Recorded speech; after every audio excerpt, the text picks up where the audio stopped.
আসসালামু আলাইকুম। উনি হলেন সাংবাদিক আবু সাদি ভাই। ওনাকে যখন বন্দি অবস্থায় রাখা হয়েছিল, ওনাকে মানসিকভাবে বিপর্যয় করার জন্য ওনাকে বলা হয়েছিল। ওনার ফ্যামিলিতে সকলকে মেরে ফেলা হয়েছে, সকলে মারা গেছেন। এবং কি আল্লাহর রহমতে উনি যখন মুক্ত হয়ে আসছেন দেশে, এবং কি দেশে এসে সবাইকে জীবিত দেখে উনি আত্মহারা হয়ে গেছেন।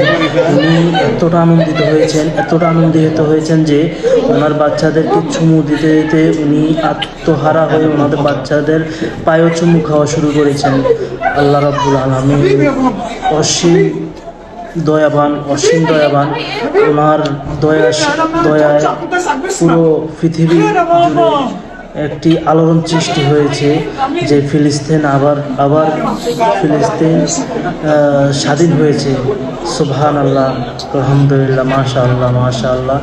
দেখতেই পাচ্ছেন ওনার ফ্যামিলির মিলন মেলা, কত আনন্দিত সবাই কত আনন্দিত সবাইকে কাছে পেয়ে।